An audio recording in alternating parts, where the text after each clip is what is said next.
Hello everybody, and welcome back to Rowen's Reading Corner. Today we're going to be reading Frankenstein by Mary Shelley. Today we're going to be reading the opening letters of the book. You see, the book starts off with a series of 4 letters to set you into the world, written by an interesting character, to say the least. Volume 1, Letter 1. To Miss Saville, England. St. Petersburg, December 11th, 17 blank. They left the last part of the date blank. You will rejoice to hear that no disaster has accompanied the commencement of an enterprise which you have regarded with such evil forebodings. I arrived here yesterday, and my first task is to assure my dear sister of my welfare and increasing confidence in the success of my undertaking. I am already far north of London, and as I walk in the streets of Petersburg, I feel a cold northern breeze play upon my cheeks, which braces my nerves and fills me with delight. Do you understand this feeling, this breeze which has traveled from the regions towards which I am advancing? Gives me a foretaste of those icy climates. Inspirited by this wind of promise, my daydreams become more fervent and vivid. I try in vain to be persuaded that the pole is the seat of frost and desolation. It ever presents myself to my imagination as the region of beauty and delight. There, Margaret, the sun is forever visible, its broad disk just skirting the horizon and diffusing a perpetual splendor. There, for which your leave, my sister, I will put some trust in preceding navigators. There snow and frost are banished, and sailing over a calm sea, we may be wafted to a land surpassing in wonders and in beauty every region hitherto discovered on the habitable globe. Its productions and features may be without example, as the phenomena of the heavenly bodies undoubtedly are in those undiscovered solitudes. What may not be expected in a country of external light, I may there discover the wondrous powers which attracts the needle, and may regulate 1,000 celestial observations that require only this voyage to render their seeming eccentricities consistent forever. I shall satiate my ardent curiosity with the sight of a part of the world never before visited, and may tread a land never before imprinted by the foot of man. These are my enticements, and they are sufficient to conquer all fear of danger or death, and to induce me to commence this laborious voyage with the joy a child feels when he embarks in a little boat with his holiday mates on an expedition of discovery up his native river. But supposing all these conjectures to be false, you cannot contest the inestimable benefit which I shall confer on all mankind to the last generation by discovering a passage near the pole to those countries, to reach which at present so many months are requisite, or by ascertaining the secret of the magnet, which, if at all possible, can only be effected by an undertaking such as mine. These reflections have dispelled the agitation with which I began my letter, and I feel my heart grow with an enthusiasm which elevates me to heaven. For nothing contributes so much to tranquilize the mind as a steady purpose, a point on which the soul may fix its intellectual eye. The expedition has been the favorite dream of my early years. I have read with ardor the accounts of the various voyages which have been made in the prospect of arriving at the North Pacific Ocean through the seas which surround the pole. You may remember that a history of all the voyages made for purposes of discovery composed the whole of our good Uncle Thomas's library. My education was neglected, yet I was passionately fond of reading. These volumes were my study day and night, and my familiarity with them increased that regret which I had felt as a child on learning that my father's dying injunction had forbidden my uncle to allow me to embark in a seafaring life. These visions faded when I pursued, for the first time, those poets whose effusions entranced my soul and lifted it to heaven. I also became a poet, and for 1 year lived in a paradise of my own creation. I imagined that I also might obtain a niche in the temple where the names of Homer and Shakespeare are consecrated. You are well acquainted with my failure and how heavily I bore the disappointment. But just at that time I inherited the fortune of my cousin, and my thoughts were turned to the channel of their earlier bent.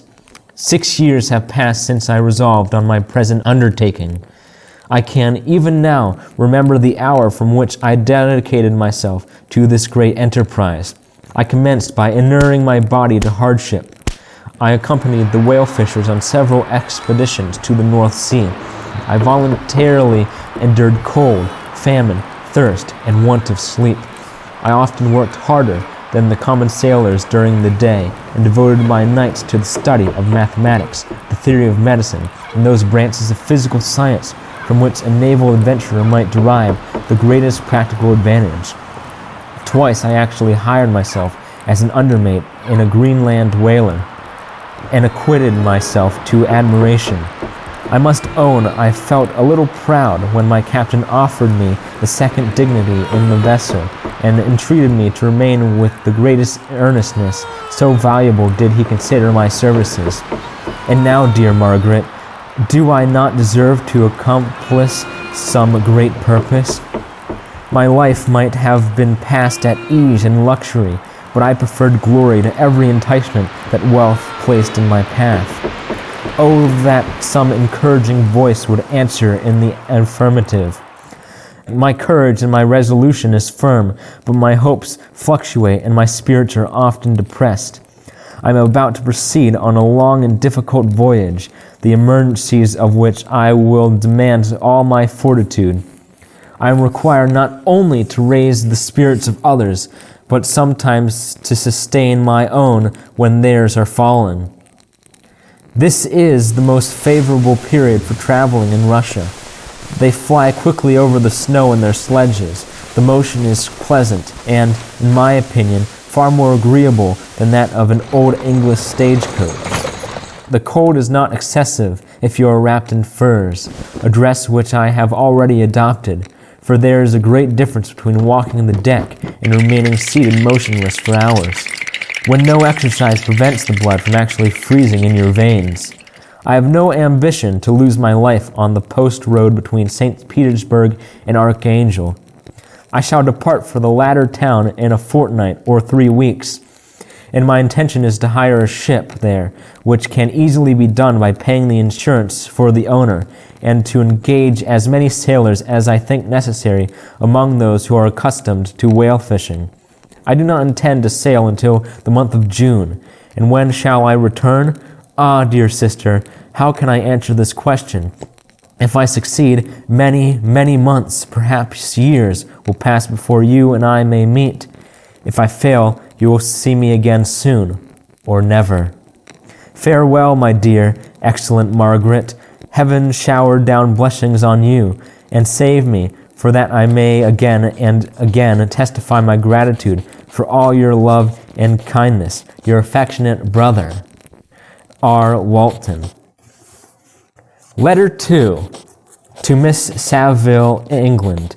Archangel, March 28th, 17 blank. The year is blank again. How slowly the time passes here, encompassed as I am by frost and snow, yet a second step has taken towards my enterprise. I have hired a vessel, and I am occupied in collecting my sailors. Those whom I have already engaged appear to be men on whom I can depend and are certainly possessed of dauntless courage. But I have one want which I have never yet been able to satisfy, and the absence of the object of which I now feel as the most severe evil. I have no friend, Margaret. When I am glowing with the enthusiasm of success, there will be none to participate my joy. If I am assailed by disappointment, no one will endeavor to sustain me in dejection. I shall commit my thoughts to paper, it is true, but that is a poor medium for the communication of feeling.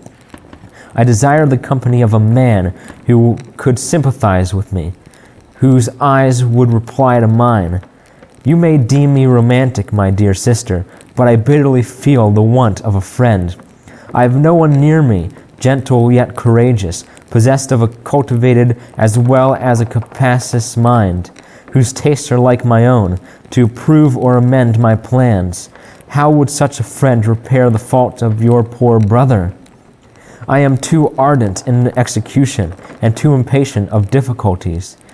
But it is a still greater evil to me that I am self-educated. For the first 14 years of my life, I ran wild on common and read nothing but our Uncle Thomas's books of voyages. At that age, I became acquainted with the celebrated poets of our own country, but it was only when it had ceased to be in my power to derive its most important benefits from such a conviction that I perceived the necessity of becoming acquainted with more languages than that of my native country.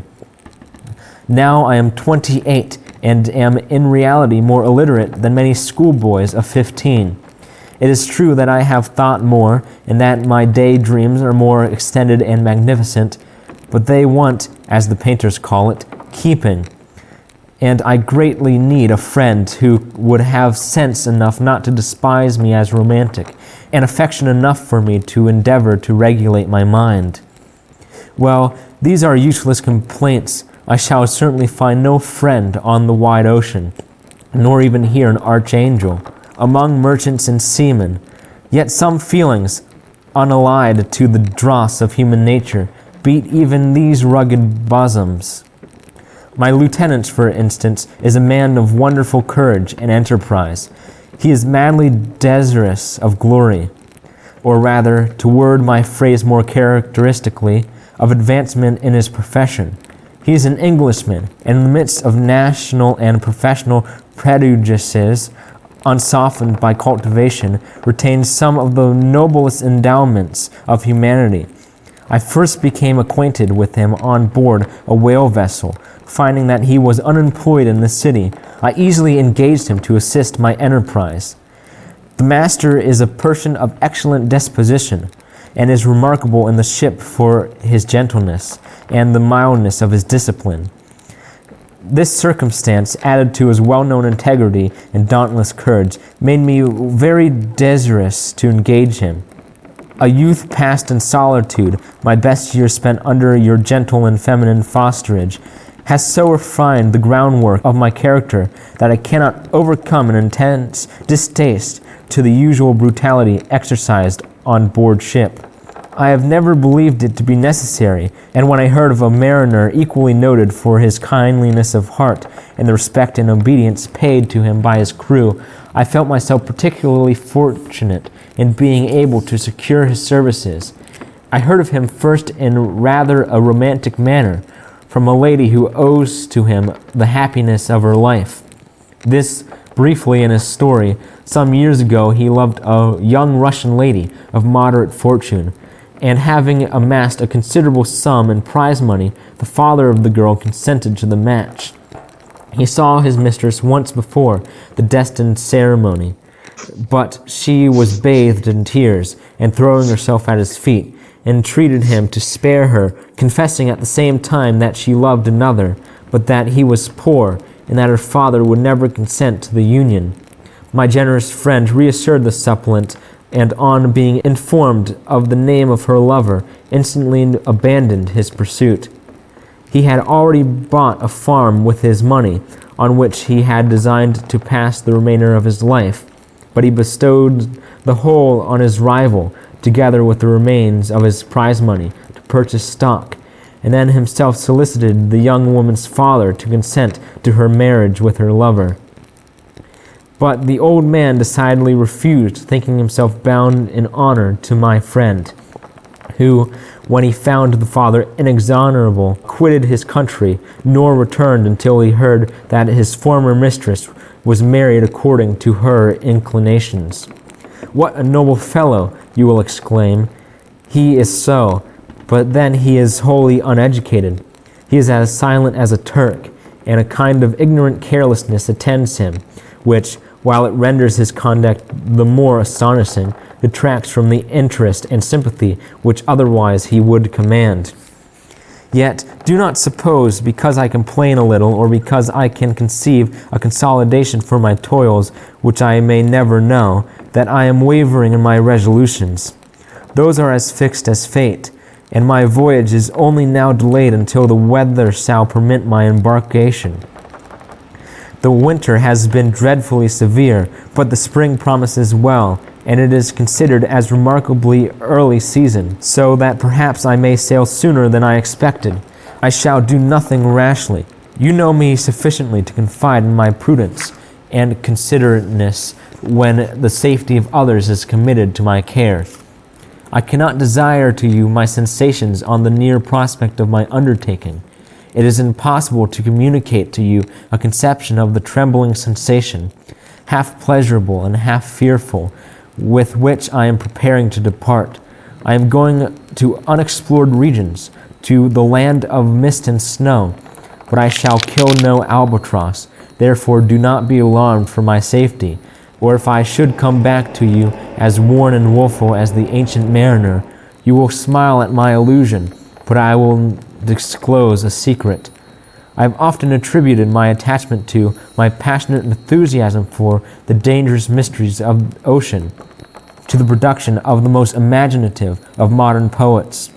There is something at work in my soul which I do not understand. I am practically industrious, painstaking, a workman to execute with perseverance and labor. But besides this, there is a love for the marvelous, a belief in the marvelous, intertwined in all my projects, which hurries me out of the common pathways of men, even to the wild sea and unvisited regions I am about to explore. But to return to dearer considerations, shall I meet you again after having traversed immense seas, and returned by the most southern scape of Africa or America? I dare not expect such success, yet I cannot bear to look on the reverse of the picture. Continue for the present to write to me by every opportunity. I may receive your letters on some occasions when I need them most to support my spirits. I love you very tenderly. Remember me with affection, should you never hear from me again. Your affectionate brother, Robert Walton. Letter 3. To Miss Sassville, England, July 7th, 17 blank. My dear sister, I write a few lines in haste to say that I am safe and well advanced on my voyage. This letter will reach England by a merchantman now on its homeward voyage from Archangel. More fortunate than I, who may not see my native land perhaps for many years. I am, however, in good spirits. My men are bold and apparently firm of purpose, nor do the floating sheets of ice that continually pass us, indicating the dangers of the region towards which we are advancing, appear to dismay them. We have already reached a very high latitude, but it is the height of summer, and although not so warm as in England, the southern gales, which blow us speedily towards those shores which I so ardently desire to attain, breathe a degree of renovating warmth which I had not expected. No incidents have hitherto befallen us that would make a figure in a letter. One or two stiff gales and the springing of a leak are accidents which experienced navigators scarcely remember to record, and I shall be well content if nothing worse happened to us during our voyage. Adieu, my dear Margaret. Be assured that for my own sake, as well as yours, I will not rashly encounter danger. I will be cool, persevering, and prudent. But success shall crown my endeavors. Wherefore not? Thus far I have gone, tracing a secure way over the pathless seas, the very stars themselves being witnesses and testimonies of my triumph. Why not still proceed over the untamed yet obedient elements? What can stop the determined heart and resolved will of man? My swelling heart involuntarily pours itself out thus, but I must finish. Heaven bless my beloved sister, R.W. Letter 4. To Miss Savsville, England, August 5th, 17 blank. So strange an accident has happened to us that I cannot forbear recording it, although it is very probable that you will see me before these papers can come into your possession. Last Monday, July 31st, we were nearly surrounded by ice, which enclosed in the ship on all sides, scarcely leaving her in the sea room in which she floated. Our situation was somewhat dangerous, especially as we were encompassed around by a very thick fog. We accordingly lay to, hoping that some change would take place in the atmosphere and weather. About 2 o'clock, the mist cleared away, and we beheld, stretched out in every direction, vast and irregular plains of ice, which seemed to have no end. Some of my comrades groaned, and my own mind began to grow watchful with anxious thoughts, when a strange sight suddenly attracted our attention and diverted our solicitude from our own situations. We perceived a low carriage fixed on a sledge and drawn by dogs pass on towards the north at the distance of half a mile. A being which had the shape of a man, but apparently of gigantic stature, sat in the sledge and guided the dogs. We watched the rapid progress of the traveler with our telescopes until he was lost among the distant inequalities of the ice. This appearance excited our unqualified wonder. We were, as we believed, many hundred miles from any land, but this apparition seemed to denote that it was not, in reality, so distant as we had supposed. Shut in, however, by ice, it was impossible to follow his track, which we have observed with our greatest attention. About 2 hours after this occurrence, we heard the ground sea, and before night the ice broke and freed our ship. We, however, lay to until the morning, fearing to encounter in the dark those large loose masses which float about after the breaking up of the ice. I profited off this time to rest for a few hours. In the morning, however, as soon as it was light, I went upon deck and found all the sailors busy on one side of the vessel, apparently talking to someone in the sea. It was, in fact, a sledge, like that we had seen before, which had drifted towards us in the night on a large fragment of ice. Only one dog remained alive, but there was a human being within it, whom the sailors were persuading to enter the vessel. He was not, as the other travelers seemed to be, a savage inhabitant of some undiscovered island, but an European. When I appeared on deck, the master said, "Here is our captain, and he will not allow you to perish on the open sea." On perceiving me, the stranger addressed me in English, although with a foreign accent. "Before I come aboard your vessel," he said, "you will have the kindness to inform me whither you are bound." You may conceive my astonishment on hearing such a question addressed to me from a man on the brink of destruction, and to whom I should have supposed that my vessel would have been a resource which he would not have exchanged for the most precious wealth the earth can afford. I replied, however, that we were on a voyage of discovery towards the North Pole. Upon hearing this, he appeared satisfied, and consented to come aboard.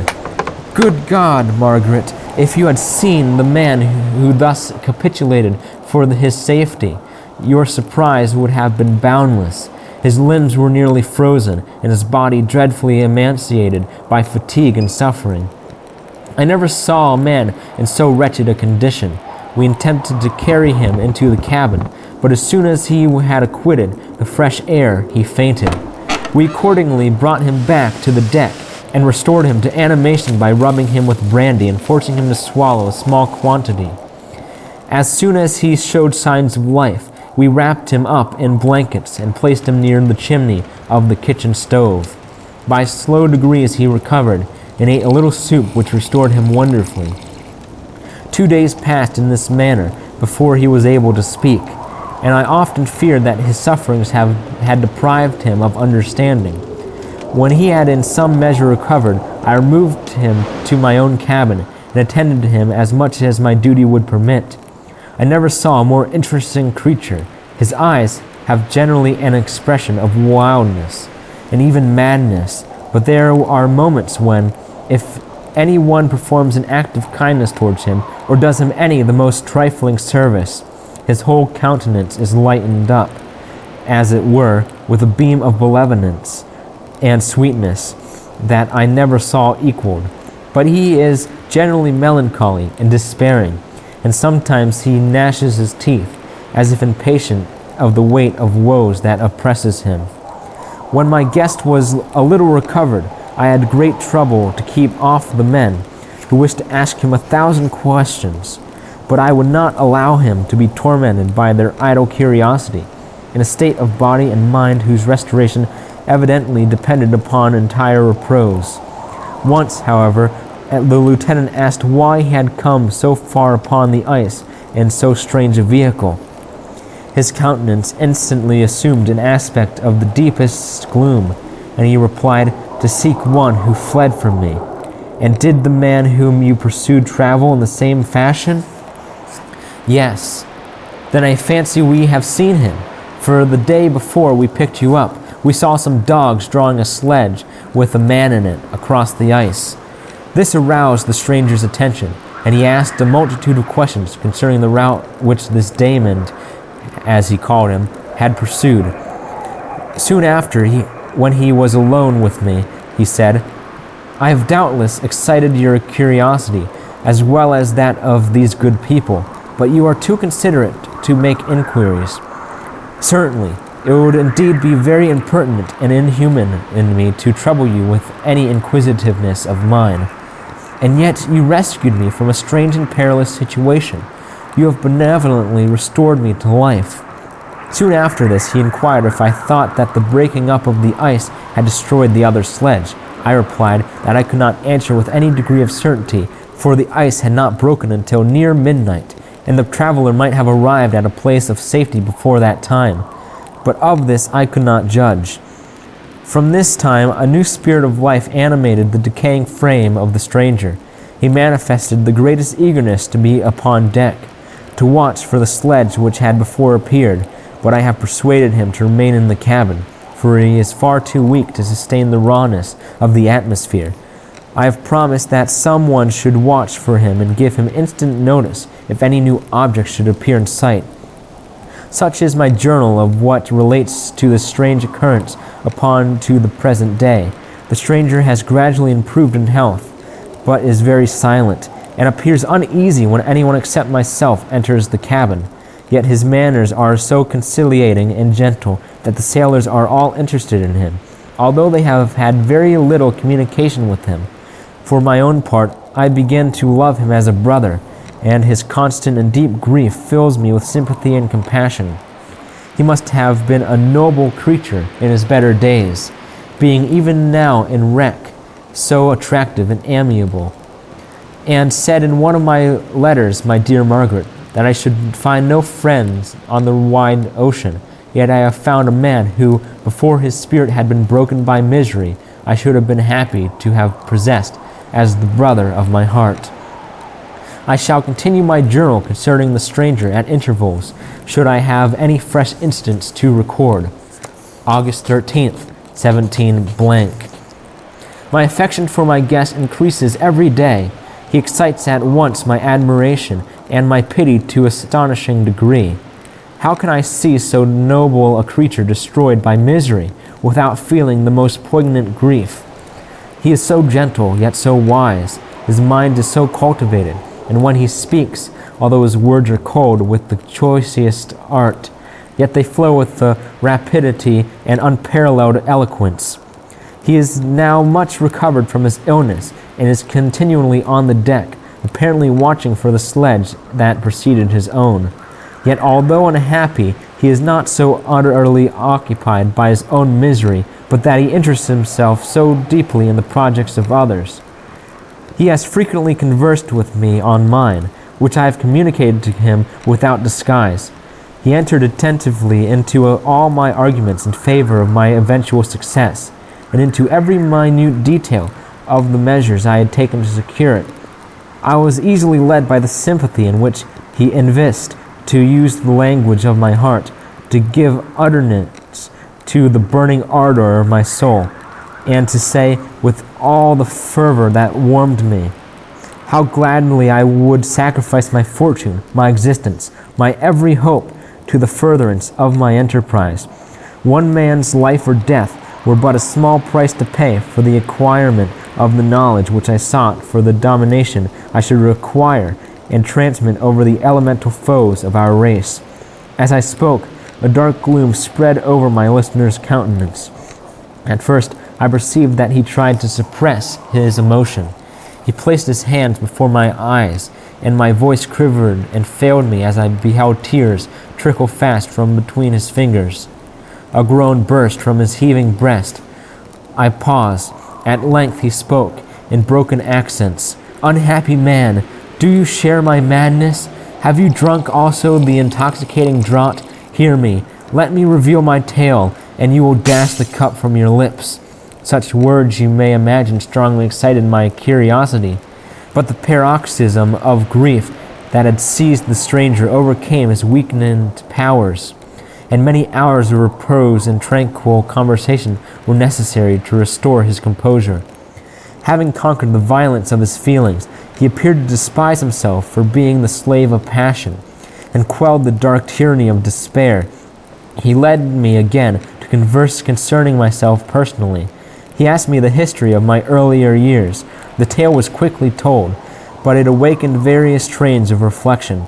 I spoke of my desire of finding a friend, of my thirst for a more intimate sympathy with a fellow mind than had ever fallen to my lot, and expressed my conviction that a man could boast of little happiness who did not enjoy this blessing. "I agree with you," replied the stranger. "We are unfashioned creatures, but half made up, if one wiser, better, dearer than ourselves. Such a friend ought to be. Do not lend his aid to perfectionate our weak and faulty natures. I once had a friend, the most noble of human creatures, and am entitled, therefore, to judge respecting friendship. You have hope and the world before you, and have no cause for despair. But I have lost everything, and cannot begin life anew." As he said this, his countenance became expressive of a calm, settled grief that touched me to the heart.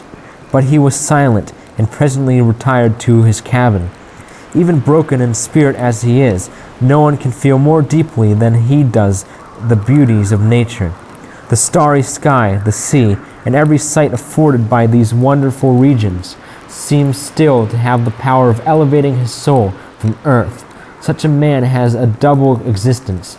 He may suffer misery and be overwhelmed by disappointments, yet, when he has retired into himself, he will be like a celestial spirit that is a halo around him, within whose circle no grief or folly ventures. Will you smile at the enthusiasm I express concerning this divine wanderer?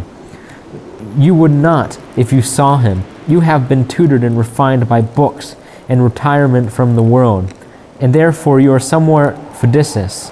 But this only renders you the more fit to appreciate the extraordinary merits of this wonderful man. Sometimes I have endeavored to discover what quality it is which he possesses, that elevates him so immeasurably above any other person I ever knew. I believe it to be an intuitive discernment, a quick but never failing power of judgment, a penetration into the causes of things, unequaled for clearness and precision. Add to this a faculty of expression, and a voice whose varied intonations are soul-subduing music. August 19th, 17 blank. Yesterday the stranger said to me, "You may easily perceive, Captain Walton, that I have suffered great and unparalleled misfortunes. I have determined at one time that the memory of these evils should die with me, but you have won me to alter my determination. You will seek for knowledge and wisdom as I once did, and I ardently hope that the gratification of your wishes may not be serpent to sting you, as mine has been. I do not know that the relation of my disasters will be useful to you, yet when I reflect that you are pursuing the same course, exposing yourself to the same dangers which I have rendered, I imagine that you may induce an apt moral from my tale. one that may direct you if you succeed in your undertaking and console you in case of failure. Prepare to hear of occurrences which are usually deemed marvelous. Were we among the tamer senses of nature, I might fear to encounter your unbelief, perhaps your ridicule. But many things will appear possible in these wild and mysterious regions, which would provoke the laughter of those unacquainted with the ever-varied powers of nature. Nor can I doubt but that my tale conveys in its series of internal evidence of the truth of the events of which it is composed. You may easily imagine that I was much gratified by the offered communication, yet I could not endure that he should renew his grief by a recital of his misfortunes. I felt the greatest eagerness to hear the promised narrative, partly from curiosity and partly from a strong desire to ameliorate his fate, if it were in my power.